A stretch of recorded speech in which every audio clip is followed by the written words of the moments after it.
Hey, it's Matt, your average gamer, and for this one, we're going to be doing a Guts Greatsword build. This uses the Colossal Greatsword, and we're going to get a lot of damage out of this one. This is a really good setup. Let's get into the details.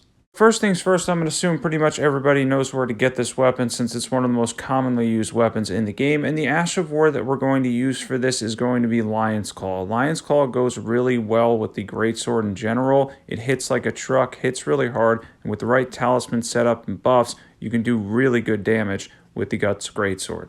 This is one of those weapons and setups that's just going to hit really hard, and once we come up with a good talisman setup, which I believe we did here, and a good stat distribution at 150, we're going to be able to hit things really hard. This is on New Game Plus 7, by the way, picking up kind of directly off where my last video was on Journey 16. So one thing to note here real quick is I have the Raptor's Black Feathers on. That doesn't boost the Ash of War, but it will boost your jump attacks in general, so there's a plus there. As far as the Ash of War itself, we're using the Shard of Alexander and the Ritual Swords Talisman to boost the damage on that. One thing to mention too about the hyper armor itself, it's one of the best hyper armors in the game. It's really hard to get knocked out of this, and when you're in this state, you seem to take reduced damage as well, making it a fantastic choice for a lot of bosses in the game. It does good posture damage too.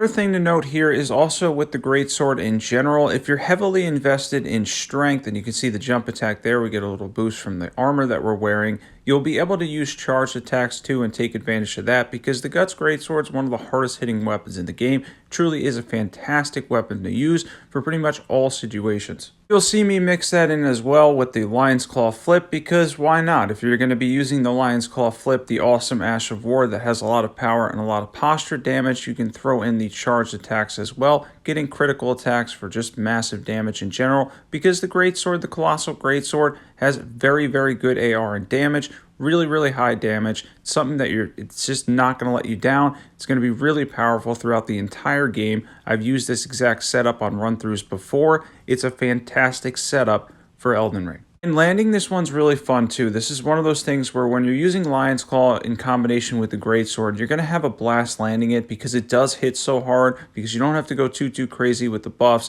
You're able to get massive damage out of it. And then when you land it down, like I said, you're getting posture damage each time as well that can build up. It just does a lot of damage in general. I know these are early game bosses, but this is still New Game Plus 7. So granted, they are particularly tanky and they're still taking substantial damage from Lion's Claw. For mobs and whatnot, you're not going to have too much of a concern here because this is something, again, that could just hit like a truck all the time, and you can use the charged attacks, regular hits, it doesn't matter. You're going to just take out mobs, no issue whatsoever. Obviously, at this point, I have my sword at plus 25, but as you go throughout the game, even if you start with the Greatsword and work your way up, you can get Lion's Claw and the Guts Greatsword very early in the game.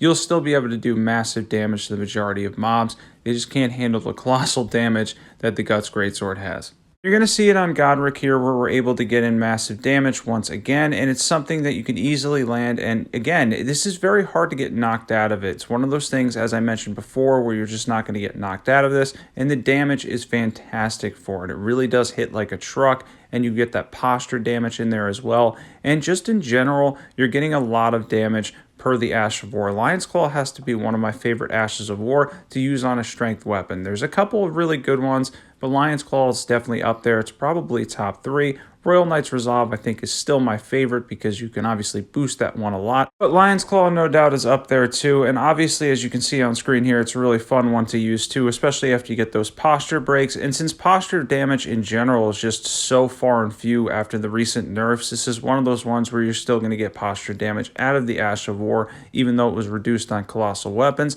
I noticed the posture damage was still fine, still quite good. As far as mass mobs go, it's just okay. It's better against individual enemies than it is an entire group of mobs. There's definitely better Ashes of War for these circumstances, but even so, you can crush a lot of enemies, and then you get that flatten animation too, which is really cool. You just get to flatten everybody out, and that's a really cool thing to be able to do also with Lion's Claw. If you're wondering what affinity we went for the heavy affinity so we can get the A scaling and strength that I believe it has with the heavy affinity, so we can take advantage of the fact that we have 80 strength in a 150 character, which gives us a lot of damage out of Lion's Claw and the weapon in general. I really like heavy affinity, but I'm going to show here shortly what you can do also with fire affinity, which is also very nice on the greatsword in general as well. And also, I wanted to say, if you're not subbed, definitely sub to this channel if you love overpowered PvE builds. There's a ton of awesome builds on the channel. There's basically a library of builds now. It's pretty incredible how much we've been able to do. And we also have a Discord, too, that is a growing community of over 200 people now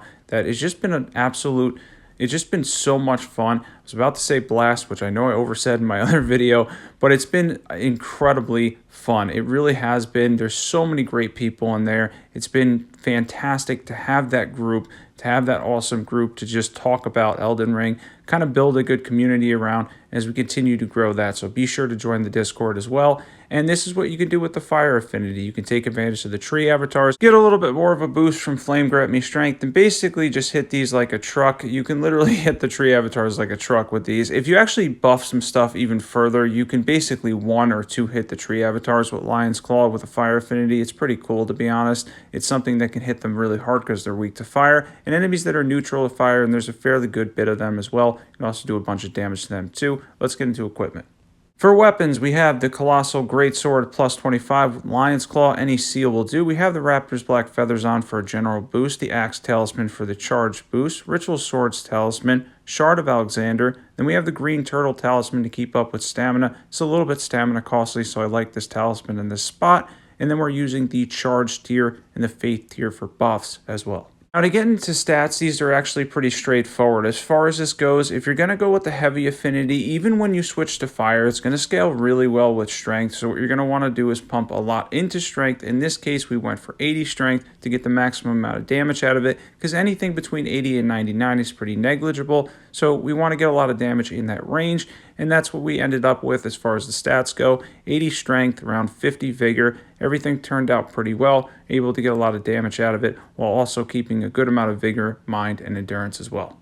Now let's get into buffs where we can keep things pretty simple here. This isn't one of those things where you have to buff like crazy either, so a lot of people that aren't into the million buffs are going to enjoy this. So if you don't want to do 100 buffs before the start of your build, this is definitely one of the ones for you. We're just drinking our tier, and then we're going to cast Golden Vow because it's a longer duration. Flame Grant Me Strength for the fire and physical boost, depending on what affinity you're using. You're still getting a boost out of it. Then we could just use Lion's Claw for massive damage. It's a really cool Ash of War. By the way, this is a build that I did do a while back, maybe 5 months or so ago, but my channel was really small at the time, and I think I was entirely different as far as the talismans and stuff goes, but we did use the Guts Greatsword, and we did use a Lion's Claw, and it was a pretty cool build in general. Wanted to do an updated version on it. A lot of people have been asking about Guts Greatsword. It's a fantastic way to get good damage, good posture damage out of it as well. Be sure to join that Discord. There's a ton of people on there now. You're going to want to be a part of that community. It's been growing like crazy. If you love overpowered PvE builds, be sure to check out all the awesome builds that are on my channel. Thanks for watching, and as always, I will catch you guys there.